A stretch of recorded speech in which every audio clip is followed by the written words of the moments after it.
Yesterday, we read through the text messages of Jay Jones, the Democrat nominee for Attorney General of Virginia, who wished murder upon a Republican opponent and the opponent's children.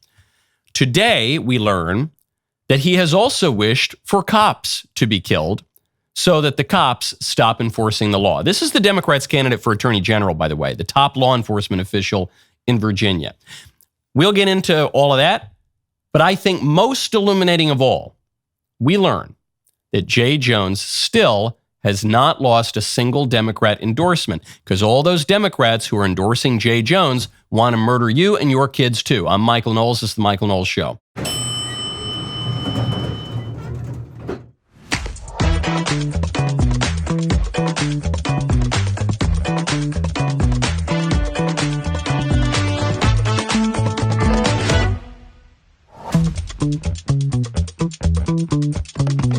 Welcome back to the show. Stephen Miller, Deputy White House Chief of Staff, just destroyed CNN with facts and logic. It was beautiful to see. This, as President Trump considers invoking the Insurrection Act against increasingly violent and lawless Democrats. We'll get to all of it. First, though, I want to tell you about Good Ranchers. Go to goodranchers.com, use promo code Knowles. I love Good Ranchers, as you well know. And I had a delicious Good Ranchers New York strip steak just the other night, and it was very, very tasty. Well, this fall, I'm doubling down on my Good Ranchers consumption because I'm joining Good Ranchers in getting back to the table. At least once a week between now and Thanksgiving, my family and I will be turning off the news and gathering around our table. I don't care what the breaking story is. I love it. In fact, I try to do it more than once a week, believe it or not. I try to do it most days if I'm not traveling. And I especially like to do it when there's Good Ranchers on the table. It's very important. You know, I think a lot of us grew up, we'd eat on the snack trays, but it's very, very important to sit down all as a family, talk, get disconnected from all of the craziness, unless you have the Michael Knowles Show on, that's totally fine. And to enjoy good food. It actually matters. The food that you're eating really, really matters. And when you can eat food that is from America, that is really, really good, that's at an unbelievable price, that's put out there by a company that supports what you support, and all the better when you get $40 off plus free meat for life, then you're having a good time. The way you do that is you go to goodranchers.com, use code Knowles, that is Knowles for $40 off, free meat for life, goodranchers.com. Let's get back to the table. This guy, man, the more you learn about him, the worse and worse he looks. Jay Jones. Jay Jones was a state legislator, and then he's running for Attorney General of Virginia. That is to say, the top law enforcement official in Virginia. And one of Jay Jones's former colleagues has come out with text messages in which Jones says he wants to murder the then Republican Speaker of the House, one of his Republican opponents, and he wants to see the Republicans' children murdered, dying in their mother's arms, and he says that the kids are little fascists, that the Republican and his wife are breeding little fascists. So, real upstanding guy. Jay Jones then issues a non-apology in which he doesn't use the word sorry, doesn't use the word apology, doesn't use the word apologize. He uses the word regret generally and in the context of everyone regretting certain text messages, and then he blames it all on Trump. So a non-apology apology. And now we find out it wasn't just a one-off, because I think this is the way that the Democrats have been able to firmly stand behind Jay Jones. The Virginia Beach Democratic Committee, people like Cory Booker, the gubernatorial candidate, Abigail Spanberger, all of these people have continued to endorse Jay Jones, which is to say they are endorsing murdering you and your kids too. I don't see how else you can read it. Well, the way that they're going to get away with it goes back to Jay Jones's fake apology when he says, look, we've all sent texts we regret. So what they're trying to say is, look, one time I wished that my political opponents would be murdered along with their children dying in their mother's arms. Okay, like one time, who hasn't, right? It's like, come on, you're a little tired, maybe you had a few drinks, and you wish death upon your enemies and their children, It's just like, come on, who hasn't? Let him who is without sin cast the first stone. And I guess that's working on some people, maybe. The problem now is, this is a pattern. This wasn't just a one-off wishing of death on Republicans and their kids. Also, it seems Jay Jones wants cops to die. Jay Jones running for the top law enforcement office in the state, in the Commonwealth, is fantasizing about cops being killed because then the cops won't enforce the law. Not only is this sick, vile, psycho stuff that Cory Booker apparently endorses, that Abigail Spanberger apparently endorses, that the Democratic Party endorses. Not only is it sick, vile, psycho stuff, it also runs contrary to the job that he is seeking. The only thing you're supposed to do as Attorney General is enforce the law, advance justice. And this guy, well, I'll just read his words. So according to the person who first released the text messages, the person who received those text messages because Jay Jones meant to text someone else, accidentally texted this person, and then just kept it up and doubled down and tripled down. This person said, quote, "We had a pretty heated conversation about public policy and pain involving qualified immunity. That is, the immunity that police officers receive while doing their jobs so that they can do their jobs. I served on the courts committee for a short period of time, a bill to remove qualified immunity for police officers, which protects police officers from personal liability in their line of duty and their line of work. And he believed that they should not have qualified immunity. And he was trying to convince me to agree with that." So this guy, Jay Jones, does not want police officers to be protected from personal liability while they're carrying out their jobs, which is to say, the would-be top law enforcement official in Virginia doesn't want there to be cops. He doesn't want police officers to be able to enforce the law, because without qualified immunity, cops just simply can't enforce the law today. That's just how it works. So they go on. "I said, no, police officers have to make a split-second decision about whether or not to shoot a gun to protect themselves or protect others. And if they're going to have to think about it, will this strip my whole family of everything? Are they going to be able to make that split-second decision? And I said, I believe that people will get killed. Police officers will get killed. And he said, Jay Jones, well, maybe if a few of them died, that they would move on, not shooting people, not killing people. And I said, that's insane. Okay. How is this being reported? AG candidate wants to murder Republicans, wants to murder their kids, accuses the kids of Republicans of being little fascists, and wants cops to die so that they stop enforcing the law. How is the AP reporting on this? Well, you know. I bet you could write the headline without my even reading it to you. Trump's GOP seizes on violent rhetoric from Virginia Attorney General candidate as high-stakes elections loom. They seize. They're seizing. We're seizing. We're having seizures. That's it. If you want the latest updates, the really important breaking news about Republicans seizing, make sure that you open up the Associated Press.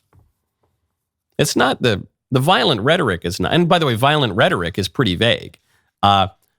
Virginia Attorney General candidate fantasizes about murdering Republicans and their kids and killing cops. Not the story. Me seizing on that you seizing on that, that's the story. That's what's newsworthy. That's man bites dog, wouldn't you say? So they know it's bad. They do this all the time. This is a species of Republicans pounce, which is a tried and true genre of left-wing dishonest journalism. At this point, I think the AP is conscious of it, probably. I say, tee-hee-hee, this will get under Republican skin. Yeah. Okay, we won't do pounce, we'll do seize. Okay, so they're seizing. They're all seizing. But it's not going away. Even Morning Joe Scarborough, former Republican congressman he's a liberal host on MSNBC, married to Mika Brzezinski, even he came out, no fan of Trump, no fan of Republicans anymore. Even he said Jones has to drop out. Coming up, an attorney general candidate in Virginia is apologizing for his texts about a state lawmaker. We'll go through what the messages said. He should probably be forced to withdraw from the race, and probably is doing a lot there. All right, Morning Joe will be right back. Whoa, two takeaways here. One, when you've lost Morning Joe as a liberal, as a Democrat, you're in trouble. This attorney general candidate, I think, is done. Whether he loses the support of Democrats or not, I think he's done. The only question now is, will his collapse affect the rest of the race? Abigail Spanberger, for instance, the gubernatorial candidate, the Democrat. Because right now, polling, I think as of yesterday, shows she's up 10 points over Winsome Sears, who's the Republican candidate. So Abigail Spanberger at this point can probably say, all right, I'm going to continue to endorse this AG who wants to murder Republicans and their kids and cops because it's not affecting my poll numbers. He, I think, is done. But she's going to continue to defend that. For anyone with even a modicum of moderation, reasonability, morality, even a slight hint, even the simulacrum of such for political gain, they have to drop Jay Jones at this point. So that's what Joe Scarborough's doing. He's still somewhere back there. He remembers what it was like to be at least a moderate Republican, and he says, hold on, we can't be murdered. He wants to murder me and my kids. We can't have that, right? Okay, I think he needs to drop out. But then what's most telling is, what does Mika Brzezinski say? Says, well, hold on. She interrupts him. She seems to disagree. They're going to break, so she doesn't quite get the thought out. He says, I think he's got to drop out of the race. He goes, they're married. She's married to a guy who, at least at one point, was a Republican. She's a mainstream media host for many years. Her father was a major figure of Democrat politics in the 20th century. And she says, I don't know. What's a little murder of Republicans between friends? I don't know. He only wanted, how many kids does he have? He has 2 kids that he wants to murder. If he had 3 or 4 kids, that'd be one thing. But even she, not one Democrat endorsement missing. I know many of you called Senator Booker's office yesterday. I don't have the phone number on my desk right now. But if you didn't call Senator Booker's office, or if you didn't call Abigail Spanberger's office, or if you didn't call any of the many people, the unions, the nonprofits that are endorsing Jay Jones, I would consider calling them, asking why they support this. The fact that I still think we're not so far gone as a country that Jay Jones is going to become the AG. I think he's done, and I think he should be happily shown the exit from public life, and he should go work some private job where no one has to hear from him or his disgusting thoughts anymore. But the fact that this is not going to drag down the gubernatorial candidate potentially, other Democrats, it shows you we're in a very different stage than we were 6 years ago. We might even, to use a popular word, we might even be on the brink of insurrection. We'll get to that momentarily. First, I want to tell you about Hillsdale. Go to hillsdale.edu/Knowles. Time is our most precious commodity. So how can we spend it wisely to improve ourselves and the people around us? One way we can do it is by learning and expanding our network of knowledge. That is why I'm so excited that Hillsdale College is offering more than 40 free online courses in the most important and enduring subject. You can learn about Western philosophy, the great works of literature, economics, the meaning of U.S. history and the U.S. Constitution, and the rise and fall of the Roman Republic, all available for free. That's right, for free. But I personally would recommend that you sign up for Introduction to Aristotle's Ethics, How to Lead a Good Life. Have you ever wondered, what is the good life and how can I live it? I hope you've wondered that. Many people haven't even wondered that. Well, the first step to getting it is to thinking about it. In this course, Hillsdale College President Larry Arnn leads you through the most important lessons of Aristotle's ethics, including Aristotle's teachings about human nature, the meaning of the good life, and the virtues necessary for happiness. Really, really important. He is called the philosopher for a reason. Not Larry. Larry Arnn could be called the philosopher too, or at least a great philosopher, but Aristotle is the philosopher. So head on over. Go to hillsdale.edu/Knowles right now. No cost. It's easy to get started. Hillsdale.edu/Knowles to enroll for free. Hillsdale.edu/Knowles. Republicans are going to be smearing this. I don't mean to belabor the point on this AG candidate, but it's after Charlie's assassination, after the BLM riots, after the attacks on ICE, after the insurrections by the Democrat politicians in the cities, which we'll get to momentarily, after. The fact that one of these Democrats running for a law enforcement office is saying, yeah, I want to murder all of you. I want to murder you and your kids and cops. I don't want to murder you. I want you to die in your mother's arms. The fact that he's saying this and all the Democrats, every single one of them is just, oh, great. Yep. He didn't lose a single vote. He didn't lose a single endorsement is so horrifying. It reveals to you the fetid, rotten core of the Democrat Party and the American left. And it's going to be run on TV screens and computer screens and phone screens for months. We start with breaking news from the campaign trail. Jay Jones is under fire tonight. Jay Jones is under fire. Jay Jones is under fire after messages he sent in 2022 saying former Virginia House Speaker Todd Gilbert should be shot. I'm excited about this ticket. It's been great to be out on the campaign trail with Jay Jones. You said Gilbert's wife could watch her own child die in her arms so that Gilbert might reconsider his political views. We deserve an attorney general who will stand up for the people of Virginia. Jones said, quote, Gilbert, Hitler, and Pol Pot. Gilbert gets 2 bullets to the head. Let your rage fuel you.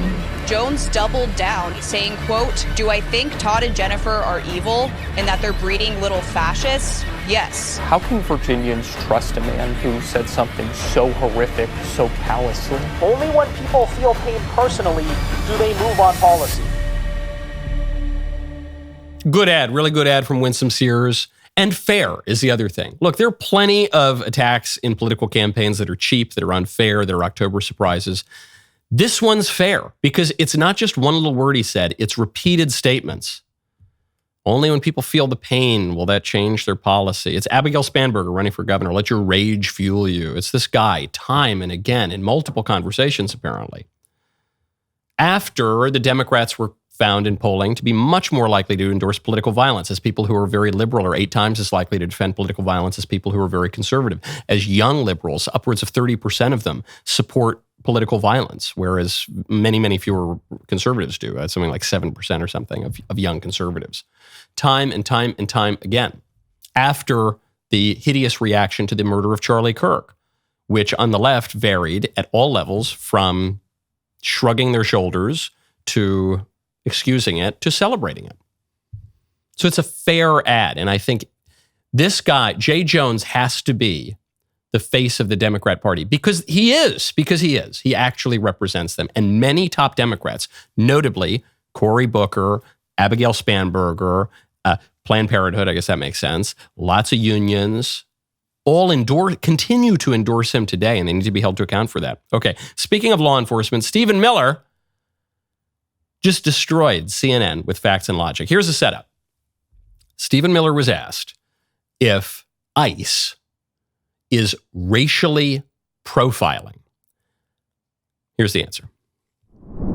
Is it the case that, as Pritzker frames it, you are profiling brown people? That this immigration crackdown is designed to go after people of color? It's such a, oh, what a dumb question. The illegal aliens who are here are taking jobs away from blacks. They're taking jobs away from whites. They're taking jobs away from Latinos. They're taking their health benefits away. They're taking their school slots away. And of course, in many cases, they're committing heinous crimes. We cannot have a system of law in this country that privileges illegal aliens over American citizens. And that's what they're doing. You know it, and I know it. So that's not exactly a no, Stephen. Can you just unequivocally state that the immigration policy... I said it's a dumb question. Okay. Well, I appreciate that. But it's a dumb question. So no, this policy is not designed to... I thought when I said it was a dumb question, it meant no. Well, I just want to be clear and precise. I appreciate you trying to qualify my questions, but nevertheless, I think it's a fair one that a lot of people have. My full answer is no, that is a lie, and it's a dumb question. I love him. I just love Stephen Miller, man. I love him. As I've said repeatedly, repeal the 22nd Amendment. Reagan wanted to do it. Repeal the 22nd, repeal term limits. We need to keep this going for a long time. What is the question? Is ICE targeting brown people? He laughs. What a dumb question. No. Well, are you sure? Yeah, I'm sure. No. Yeah, but are you double, triple sure? Yeah. So yes, you are. No, I said yeah to the I'm double, triple sure. No, I'm not. Hey, it was a dumb question. Because Miller explains how. It's not just that he denies it. He gives the goods. He says, one of the issues with illegal immigration is that they are taking jobs from black people. Right? They're competing with black people for certain jobs. So this is why Trump was winning an historic percentage of the black male vote in 2024. And by the way, why he won 46% of Hispanic voters. It's not, he can't. Also, if you're trying to get Venezuelan, Tren de Aragua members out of the country, are you going to target Arabians? Are you going to target, Southern Italians who are a little bit dusky? Are you going to target Eritreans or Ethiopians? No, you're not targeting brown people. However, in fairness to the question, you do have to profile. You have to profile. I mean, you don't have to profile brown people. You don't have to merely racially profile or something, but you do have to profile. This is one of those words, the P word, one of the P words, that has been unfairly maligned. You have to profile to enforce the law. You have to profile really to make any judgments throughout the day, but certainly to enforce the law. Because the cop's job, we have to explain it these days because the would-be top law enforcement official in Virginia wants to kill cops and Republicans and their children. So we got to explain basic things. When you are enforcing the law, you have to distinguish between the innocent and the guilty, the good guys and the bad guys, the victims and the perpetrators. In order to do that, you need to be able to distinguish between them, in some cases very quickly. Because they're not going to hold signs up saying, I'm the guilty one, come arrest me. So you have to be able to distinguish between them using powers of inference. How are you going to be able to distinguish between an American citizen or a lawful immigrant and an illegal alien? Well, you're going to recognize that the vast majority of illegal aliens don't come from Norway, right? They come from Latin America. And you're going to have to recognize that the vast majority of illegal aliens don't speak the Queen's English with received pronunciation. They speak versions of Spanish. You will have to recognize that they generally don't wear three-piece J-press suits. You know, sometimes they wear clothing more fitting their communities. You'll have to notice that they don't always have the perfect coif. You know, sometimes they have face tattoos and gang symbols, and so you are profiling. You're not profiling merely on one criterion. You know, you're not profiling merely on skin color or something like that, but you are profiling. Profiling is good. It's good when it's not unjust. Prejudice is good when it's not unjust. We have to operate on prejudgments because we are not sufficiently rational, or our minds are not sufficiently efficient. Our brains are not sufficiently efficient to reason through everything all the time. Sometimes you got to go on your gut. That's okay. Don't concede that point to the libs that you're not allowed to profile. Yeah, we know that MS-13 gangsters don't speak with a Cockney accent, okay? We know that. We don't need to pretend otherwise. We generally know what they look like. We generally know what they sound like. Generally speaking, it's always the ones you most expect. Okay, now, speaking of law enforcement, President Trump might invoke the Insurrection Act. We'll get to that momentarily. First, I want to tell you about lean. Go to takelean.com, use promo code Knowles. By the time the average person reaches 60, they've likely cycled through numerous fad diets and juice cleanses, and the cabbage soup diet, and the raw food regimens, collectively losing and regaining several hundred pounds over the years. You've probably done it without knowing there's a name for it. It's called weight cycling. You lose 10 pounds, you feel great. Then you watch them creep back on, plus a few extra. Half of Americans are stuck in this frustrating cycle, and doctors are now seeing it's not just disappointing, it's actually dangerous. All that yo-yo dieting increases your risk of diabetes, liver problems, and heart issues. Truth is, most of us need more than willpower to break free from this pattern. It's where lean comes in. Unlike those expensive GLP-1 injections, lean is a non-prescription supplement created by doctors specifically for this problem, and the science behind it is solid. Lean tackles weight loss 3 ways that help you keep it off. Keeps your blood sugar steady, no more energy crashes that send you back to the snack cabinet. It controls cravings and that constant hungry feeling, and it helps your body convert fat into energy instead of storing it. When your body gets better at burning fat for fuel, that is when you see lasting results instead of temporary losses. Do you want to be a skinny mini like me? Multiple producers and employees at the DailyWire have tried lean, and they've been so impressed with how effective lean has been in such a short period of time. If you want to lose meaningful weight at a healthy pace and keep it off, add lean to your diet and exercise lifestyle. Get 20% off when you enter Michael at takelean.com. That is code Michael, takelean.com. Folks, I have this new show out. We put the first episode out. I love it. I want to do more of them. It's called Bar Fight. Check it out. Trump is Putin's bitch. You are anti-American. No. Let me talk. Most of the illegals are asylum seekers, or are they economic migrants? Wait. Listen to what you just said. I want to help you get laid. Not me, like Are you pro-incel? No. Well, welcome to Bar Fight. I'm Michael Knowles. I'm joined tonight by 2 guests. Wow, real sophisticated answer. I know. You would know him from CNN if anyone ever watched Adam Mockler. Well, dude, you got to answer my questions a little better. Just because you're wrong about something doesn't mean it's not. That's convenient. You know what? You should get out of my country. They want more deportation. I'm also joined one of the most reasonable people ever to appear on Jubilee. That would be Cecilia Ray. Go check it out. You can watch it now on the Michael Knowles YouTube channel and on DailyWire Plus. President Trump might invoke the Insurrection Act, which is a very, very old law in America. Been on the books for many, many years. And it's been invoked many times, not just in the 19th century, say, but more recently. Why will he do that? Because left-wing cities are spiraling out of control. There is crime, there is drug use, there are violations of federal law, there are violations of the civil rights of citizens, and the mayors and the governors in these blue cities and blue states won't do anything about it. And so Trump says, I'm going to step in. We will not allow these cities to spiral out of control. The left might want that. They might want their autonomous zones. They might want their weird drugs and sex stuff and crime and murder. But Trump is saying, we're not going to allow that to happen. This is contrary to the previous weak, squishy, quasi-libertarian Republican stance, which was, if the residents of those blue cities want to let their cities turn to hellholes, let them have it. I don't care. I'll be in my gated community in a red state. Forget about them. Ha ha ha. Individualism or whatever. But Trump is saying, no. I'm on the side of the little guy. And I'm on the side of American unity, and I want to make our country great again. And making our country great again means not allowing our cities to go to hell. We're one country, and we have an interest in those cities. And those citizens of those cities, they have the right to be protected. And they can call on their federal government and we'll help them out. We're not just going to abandon them. First of all, there are many conservatives in these cities. There are many Republicans, even if they don't form a majority. So we're not going to just abandon them. And we're not even going to abandon the Democrats. You don't get to let your cities turn to hell. It's kind of like when you have little kids and they don't want to clean their room.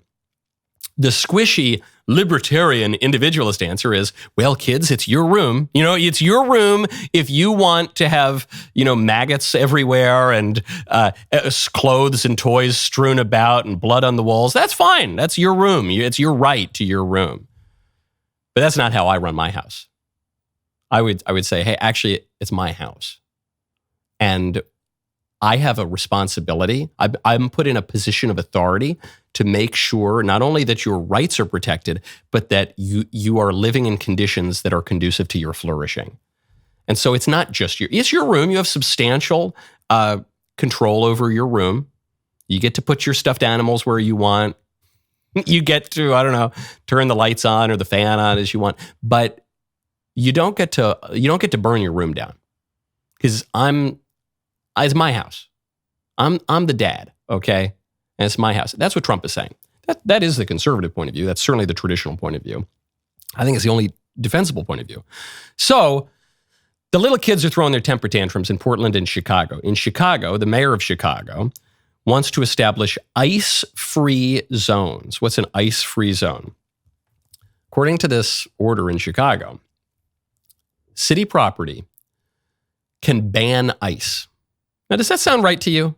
That a city can ban federal law enforcement from enforcing federal law?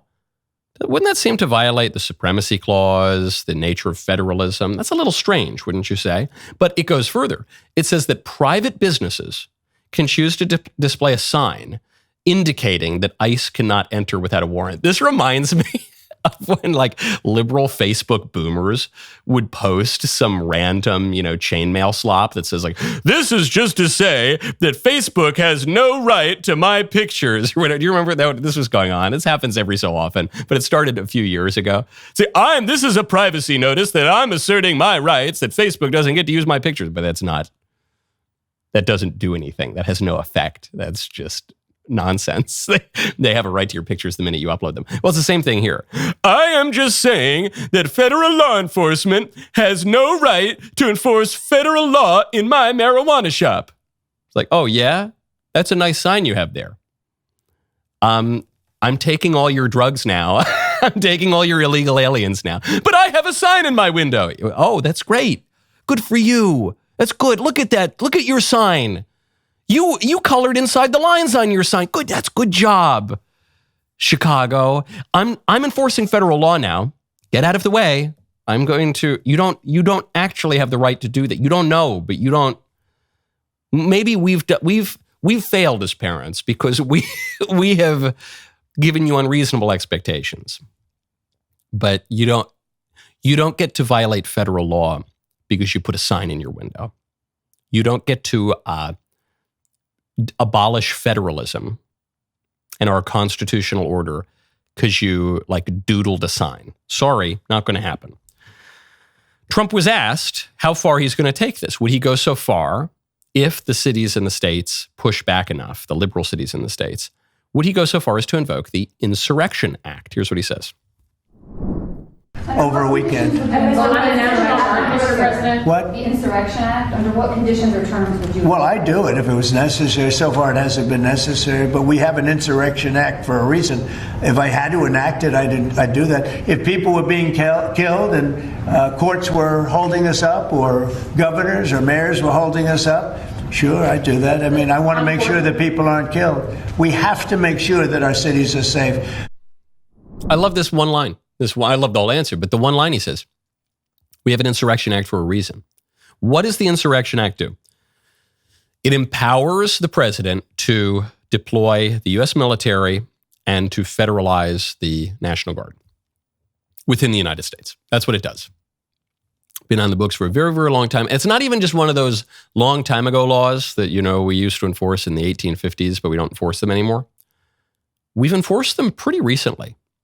Well, actually, even more recently than the two examples I'm going to cite, but the two examples from the 20th century that are most notable are Eisenhower and Kennedy invoking the Insurrection Act to desegregate schools and communities at gunpoint, forcing racial integration at gunpoint. That merited invoking the Insurrection Act. But cities burning to the ground, invasions, I don't want to be hyperbolic. Parts of cities burning to the ground around the country, not the whole cities, but parts of them. An invasion of illegal aliens, all of whom in some way have a connection to criminal cartels across the southern border, some members of whom are actual cartel members themselves, foreign terrorist organizations. Murder, theft, rape, criminals getting out of prison. How does the social engineering of racial integration merit the Insurrection Act, but cities becoming third world hellholes with a foreign invasion of particularly criminal people, some of whom are designated as foreign terrorists? How does that not? I'm not saying that racial integration didn't merit invoking the Insurrection Act. I'm saying if you think that merited invoking the Insurrection Act, how could you not say that the city's falling into disrepair, explicitly rebuffing federal law enforcement to enforce the most basic federal laws would not? It's crazy. Because the way the lib media are going to play this is they're going to say, Trump's invoking the Insurrection Act, he's a tyrant. Was Kennedy a tyrant? Was Eisenhower a tyrant? Were any of the other presidents who have invoked the Insurrection Act from the 19th century, the 20th century, and so on, were they all tyrants? No. And if any of those instances could qualify as tyranny, would you really say that preventing cities from falling into murderous cesspools filled with foreign terrorists would qualify? I don't think so. We need order so that we can have a functioning country, so that we can be strong. We'll get to that in 1 second, because there was an excellent observation from the Secretary of War, Pete Hegseth. This month, DailyWire Plus members are getting more than ever before. From USS Cole, Al-Qaeda's strike before 9/11, to the 1916 Project, the Halloween thriller Nefarious, and Hiding in Plain Sight, October is packed with must-see premieres. Plus, on Thursday, October 16th, the debut of our new live show, Friendly Fire. Join me, Ben Shapiro, Matt Walsh, Andrew Klavan, and special guest Isabel Brown for live debates, uncensored disagreements, and unfiltered discussions on the headlines that matter most. And Jeremy stops by for your long-awaited first look at the Pendragon cycle. Do not miss a moment. Join now. Get 40% off new annual memberships with code FALL40 at dailywire.com. My favorite comment yesterday is from The Viking 8513. who says they don't kill you because you're fascist. They call you fascist so they can kill you. That's true. The semantic value of calling someone fascist, Nazi, all the rest, is to justify violence against you. That's what it means. It doesn't mean, when the left calls someone a Nazi, they don't really know what that means. They don't know much about fascism. I don't think they've read Giovanni Gentile's essay. I don't think they're familiar with the intricacies of National Socialism. They're saying that because in our popular understanding, Hitler is the devil. Like literally, he's not even just Hitler. He's the devil. He's an embodiment of evil, a personification of evil, and therefore it can be resisted at all costs. And anything would be justified in rebuffing a Nazi. And so that's how they justify killing you. Okay, what is our strength? What constitutes our strength?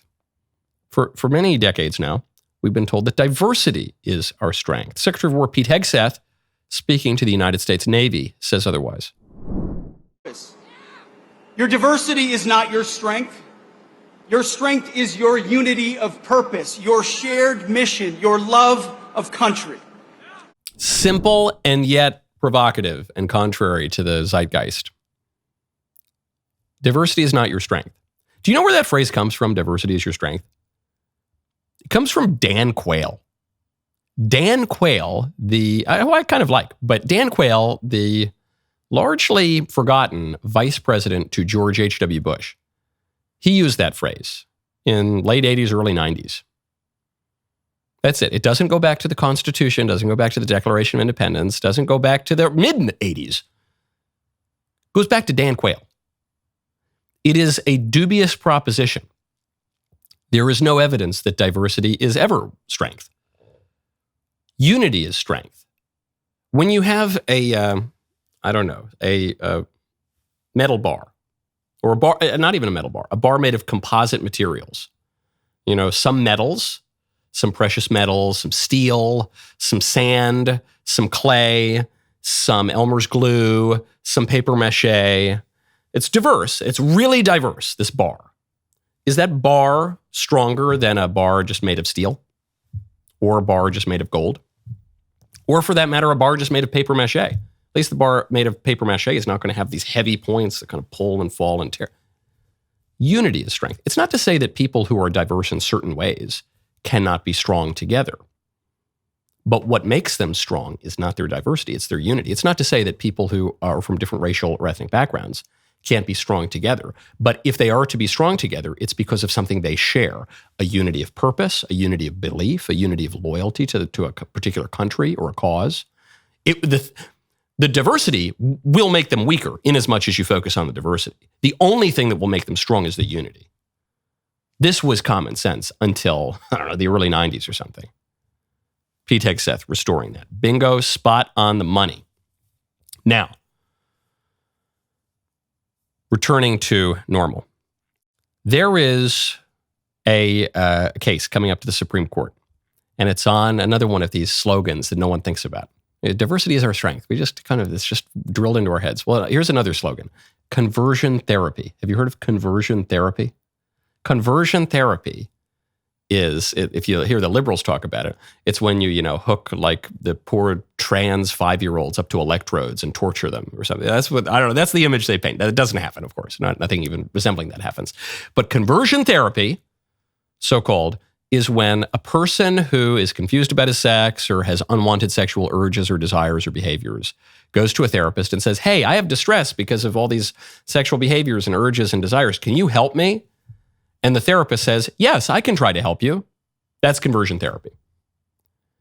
Because if the therapist says, hey, yes, it's only conversion therapy, if the person wants to go from a deviant sexual behavior to a normal sexual behavior. If a person wants to go from a normal sexual behavior to a deviant sexual behavior, like a person comes to a therapist and says, hey, I'm married, I have a wife, I have a white picket fence and a dog and 3 kids, and but I really want to be a woman now. I'm a man, but I want to be a woman. Or I really want to, go date 3 fellas and a billy goat. I want to do that. And the therapist says, oh yeah, I'll help you think about that. I'll help you resolve that identity. That's totally fine. The law says that's awesome. But if the guy who thinks he's a woman, or the guy with three guys and a billy goat or whatever says, hey, I think this is bad, and I'd rather have a more normal kind of sexual view and desires and behaviors, and the therapist says, okay, I'll try to help you do that. That's illegal. The therapist will lose his or her license over that. So there's a court case about this. Because it's not that conversion therapy is illegal and other kinds of therapy are illegal. It's that some kinds of conversion therapy are illegal, but not the other kinds. The ones that say, hey, you should go be gay or trans, that's great. That's fine. It's only the other way. So at a deeper level, what this gets to is the fact that all therapy of all kinds, not just sex kinds, of all kinds, all therapy is conversion therapy. Because someone comes in and says, hey, I have a certain way of thinking that is causing me distress, and I want to think in another kind of way. I have a certain kind of behavior. I want to behave in another kind of way. I have a certain kind of identity. I want to have a different kind of identity. And the entire purpose of therapy, the raison d'etre of the entire industry, is to convert people from one set of ideas and behaviors to another. But some of them are illegal now. So this licensed therapist and evangelical Protestant, Kaylee Childs, says that she wants to help religious teens who struggle with their sexual orientation and gender. And she wants to help them to live a life consistent with their faith. But she has to turn these teens away because it's illegal according to state law. So the teens who, she says she doesn't want to convert them, in the sense she's not forcing anything on them, but for teens who want to, quote, reduce or eliminate unwanted sexual attractions, change sexual behaviors, or grow in the experience of harmony with one's physical body, she's not allowed to do that. It's very strange. What if a teen comes and says, hey, I'm addicted to, and I don't want to look at anymore? You would think this would be a pretty basic area for a psychologist to handle, right? That's this sexual compulsion that's clearly bad for you, that involves things that were illegal for most of American history. And surely that, and I think under the state law, if the teen said, I want to stop looking at straight, I think the therapist is allowed to do it. But if the same teen goes in and says, I want to stop looking at gay, I don't think, the way the law is written, I don't think that the therapist is allowed to do it. Is that the craziest thing you've ever heard in your life? Or furthermore, if the person says, I want to kind of change the sexual fantasies that are bothering me. Well, that's really no different. It's not all that different from an addiction. There, I think it's pretty clear that the therapist is not allowed to intervene. If they're straight fantasies, the therapist is allowed to intervene. If they're not straight, if they're aberrant or deviant fantasies, the therapist is not. There is no way that should be legal. That's obviously preposterous. The case is going up to the Supreme Court. I want to give due consideration to the other side here. The fear from a lot of people, the liberals and the people who bought into propaganda, but even moderate people, is that some, hyper-zealous parents of a kind of dubious religious view are going to seriously damage their children by forcing them into this therapy that's going to potentially make their psychiatric problems worse. And so it'd be much better for the teens. This is what the liberals would argue. It'd be much better for the teens to come out as gay or trans or pans or this or that or the other thing. And to make that argument, the liberals have to ignore all of the comorbidities that go along with those identities. The anxiety, the depression, the suicidality. They have to ignore all of that, not just with trans, but with the LGBT umbrella broadly.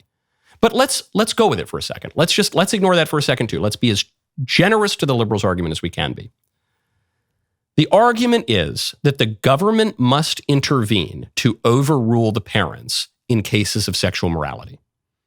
Right? That is essentially what the liberals are saying. That's why we have to ban conversion therapy.